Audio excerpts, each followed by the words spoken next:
நேற்று கனிமொழி சொன்னாங்க, மத்திய அரசு கழுத்தில் கருத்தியை வைத்துக் கொண்டு ஒரு திட்டத்திற்கு நிதி ஒதுக்காமல் இன்னொரு திட்டத்தை ஏற்றுக்கொள்ள கட்டாயப்படுத்துறாங்க, கழுத்துல கத்தி வச்சது கூட மிரட்டுறாங்க எங்களை கனிமொழி. இல்ல, இப்போ திருமதி கனிமொழியை பத்தி ஒன்னு உணரணும். இப்போ பிரைம் மினிஸ்டர் ஸ்ரீன்னு ஒரு திட்டம், அந்த திட்டத்துக்கு ஏன் பிப்ரவரி மாசம் நீங்க லெட்டர் அனுப்பிச்சீங்க? நீங்க ஏன் லெட்டர் அனுப்பிச்சீங்க? நீங்க அந்த லெட்டரை அனுப்பிட்டு அந்த திட்டத்துக்கு ஒப்புதல் கொடுத்துட்டு அதுக்கப்புறம் அந்த அந்த திட்டத்தை வந்து நாங்க ஏத்துக்கலன்னு சொல்றீங்க. அப்போ முன்னுக்கு பின் முரண் இல்ல, கான்ஃபிளிக்ட் இருக்குல்ல, முரண்பாடு இருக்குல்ல. அப்போ வந்து முதல்ல அந்த திட்டத்தை பத்தி தெரிஞ்சுக்கிட்டு இது நம்ம மாநிலத்துக்கு உகந்ததா இல்லையா, மாநிலம் ஏற்றுக்கொள்ளுமா இல்லையா, மாநில மக்கள் ஏற்றுக்கொள்வார்களா, கல்வியாளர்கள் ஏற்றுக்கொள்வார்களா, அதெல்லாம் தெரிஞ்சுட்டு லெட்டர் அனுப்பணும். லெட்டர் அனுப்பிச்சிட்டீங்க, சரி, அது ஒரு பக்கம் இருக்கட்டும். ஆனா ஒரு மாநிலத்தில் வந்து ஒரு மத்திய அரசு வந்து நிதியுதவி வழங்குதுன்னா அதை நான் ஏற்கனவே சொன்ன மாதிரி முதல்ல செலவு பண்ணணும். இப்போ பார்த்தீங்கன்னா ஃபிஷரிஸ் டிபார்ட்மெண்ட் நான் வந்து பல வருஷம் பார்த்துருக்கேன். பல ஸ்கீம் வந்து central government scheme state government ரெண்டும் சேர்ந்தா பண்ணோம். அது இப்போ உதாரணத்துக்கு சேவிங்ஸ் கம் ரிலீஃப் ஸ்கீம், அதாவது வந்து மீனவர் சேமிப்பு நிவாரண திட்டம், இது அந்த கரெக்டாக அந்த அக்டோபர் மாசத்துல கொடுத்துடணும். அவங்க கொடுக்க மாட்டாங்க. அதுக்காக நீ கொடுக்கலன்றதுனால நம்ம மீனவருக்கு வந்து அக்டோபர் மாசம் தான் ஆக்சுவலா வந்து கொடுக்க வேண்டிய பணம் அந்த தீபாவளிக்கு வந்து கொடுக்கணும். அதுக்காக வந்து என்ன பண்ணுவோம், மத்திய அரசு கை காமிச்சிட்டு போக முடியுமா? நாங்க அரசு கருவூலத்துல இருந்து கொடுத்துட்டு அதுக்கப்புறம் தான் வாங்குவோம்.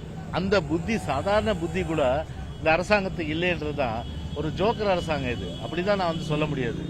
விஜயோட கோட் படம் வந்து சனாதனத்தை பிரதிபலிக்கிறது அப்படின்னு சொல்லிட்டு விசிகா எம்பி ரவிக்குமார் குற்றம் சாட்டியிருக்காரு. உங்களுடைய பார்வை இல்ல, இப்போ கிரேட்டஸ்ட் ஆஃப் ஆல் டைம், அதாவது கோட்ன்றது அப்ரிவேஷன், அது சரிதானே? அது நம்முடைய பொன்மனச்செம்மல் இதயம் புரட்சி தலைவர் டாக்டர் எம்ஜிஆர். இன்னைக்கும் உலகம் ஃபுல்லா the greatest of all time சொன்னா புரட்சி தலைவர் எம்ஜிஆர். இதுல எங்க வந்து சனாதனம் வருதுன்னு எனக்கும் தெரியல. அதனால அது குறித்து வந்து திரு ரவிக்குமார் இதுல எந்த வகையில சனாதனம் வரும் அப்படின்றது சும்மா ட்விட்டர்ல போட்டு தன்னை வந்து ஒரு விளம்பரப்படுத்திக்கிறதுக்கு இல்லாம அதுல வந்து என்ன எதனால வந்து சனாதனம் வருதுன்ற அதை டீட்டெயிலா சொன்னா நான் பதில் சொல்ல முடியும். சார், இந்த கோட் படம் டிக்கெட் வந்து 2000 ரூபாய்க்கு பிளாக்ல விற்கிறாங்கன்னு மினிஸ்டர் தாமோகன் பிரசாத் சொல்லியிருக்காரு. இல்லைங்க, இப்போ இது நான் கூட ஊடகங்களில் பார்த்தேன், பத்திரிகையில வந்திருக்கு. இப்போ நான் கேட்கிறேன், இது சொல்றது யார்? இது ஒரு அமைச்சர். அமைச்சர் வந்து ஒரு சொல்லாமா இந்த விஷயத்த? பொதுவா நிர்வாக இயந்திரம் யார்கிட்ட இருக்கு? அமைச்சர்கிட்ட தான் இருக்கு. தடுக்க வேண்டிய பொறுப்பு யார்கிட்ட இருக்கு? அமைச்சர் தான் இருக்கு.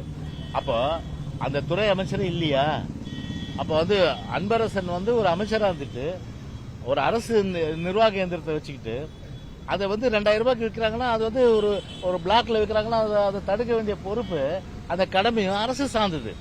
ஒரு அரசு வந்து அந்த பொறுப்பை தட்டி கழிச்சிட்டு இது வந்து அரசு மேல அரசு வந்து குற்றம் சொல்வது எந்த விதத்திலையும் ஏற்றுக்க முடியாது.